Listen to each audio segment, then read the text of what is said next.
Good day everyone, I am Airelle Nolynn Gayoso from Rizal University, your student nurse for today. So now I will be doing the procedure of administering enteral feedings via nasogastric tube.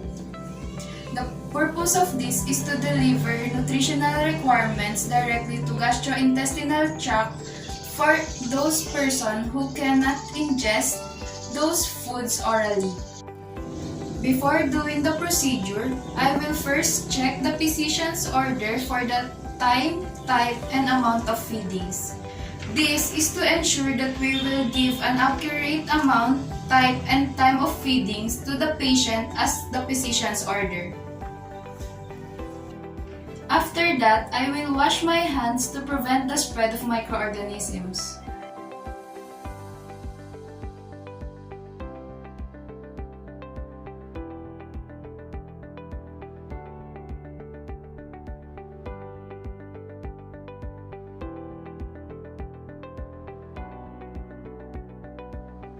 Now, I will assemble all the equipment that we needed in this procedure.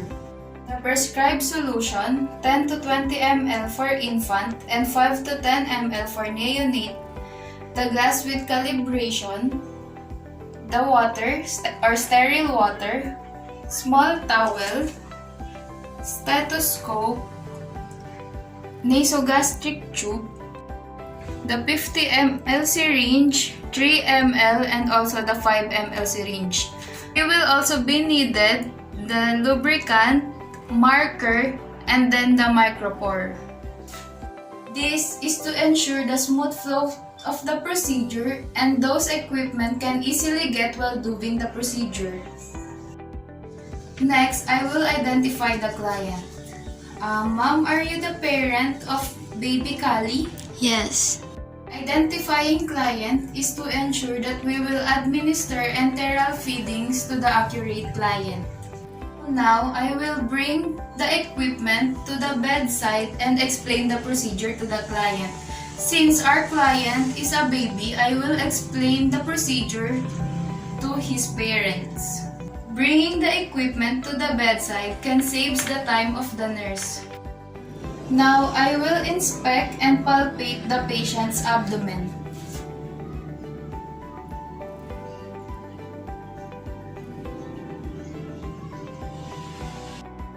This is to know if there are any problems in the patient's abdomen that may interrupt the enteral feedings. After that, I will place the client in a high Fowler's position.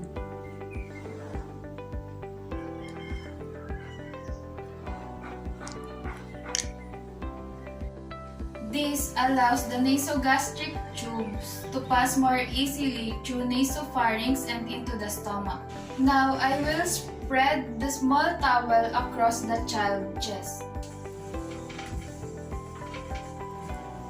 This is to help the client to be in a comfortable position while doing the procedure.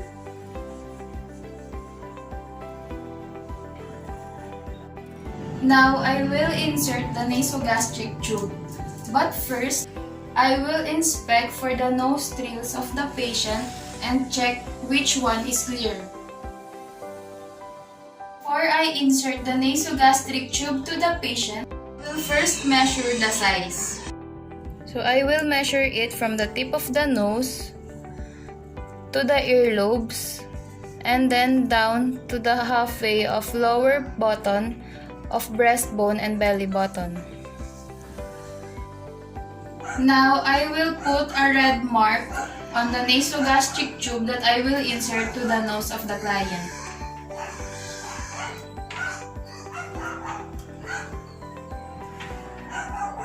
Before I insert the nasogastric tube, I will first put a lubricant for the smooth inserting of the nasogastric tube.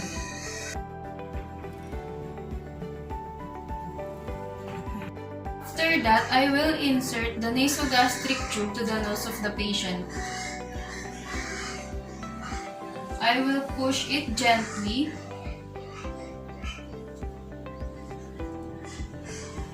until it reaches the red mark that we putted.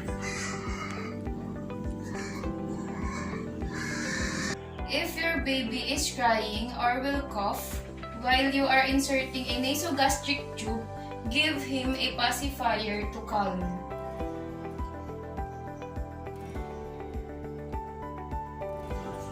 Once the tube is in place, put a pad underneath the tube.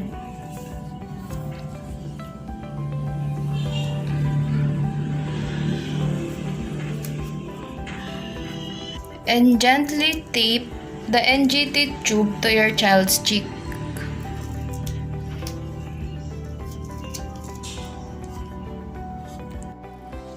Taping it on the cheeks of your child will ensure that it will stay on the place.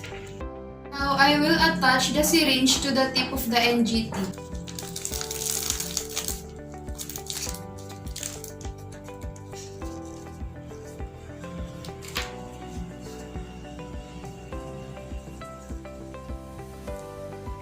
This will give later on to check if the NGT is in the correct position. Now I will check the placement of nasogastric tube using the two techniques. So for the first technique is the aspiration of gastro contents to stomach through syringe using gravity. For the second technique, I will inject 1 to 5 ml since this is an infant and also 1 to 2 ml for neonate. I will inject of air while listening to the stethoscope position at the epigastric area of the client. I will listen for a whooshing or gurgling sound.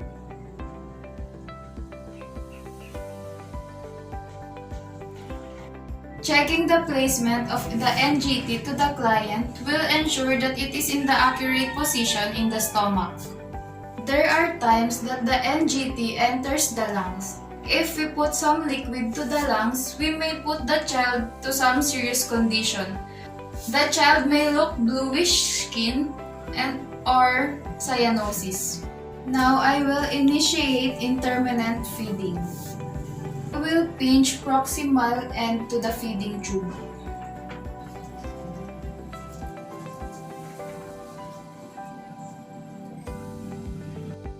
So now I will fill the syringe to the formula of the prescribed order. Keep the bottom of the syringe no higher than 6 inches above the stomach of the patient. Make sure that we will give an accurate ml that prescribed by the physician that we will give to the patient. Also, make sure that the client or the patient is in the right position to avoid difficulty of flowing of the medication or feeding that we will give to the client. I will now fill the syringe with formula. Before I put the feeding, I will release the flanges to have a smooth flow of medication. I will put the baby in a correct position.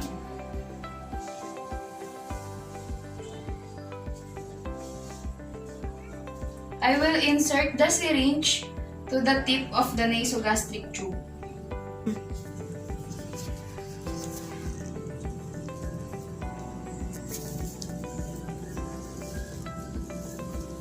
Now I will fill the syringe with formula. Wait till the medication is done. After the medication is done or the feeding is done, I will put or flash some water. Flashing some water after the feeding, it will help to ingest the food to the stomach.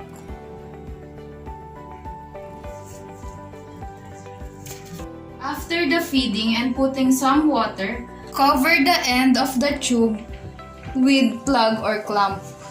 This is to avoid the contamination and the spread of microorganisms in the nasogastric tube. Burp the child and make sure that after 30 minutes of feeding, the child's head is raised. Burping helps the child to get rid some air that they tend to swallow After doing the procedure, I will rinse all the equipment with warm water and dry it. This is to maintain the sterility of the equipment that we used. Now, I will record and document the procedure that we do to the client, the type and amount of feeding that we give to the client, the time it was given,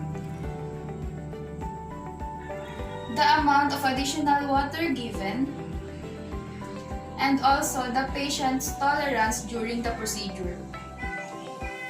Timely and accurate documentation promotes patient safety.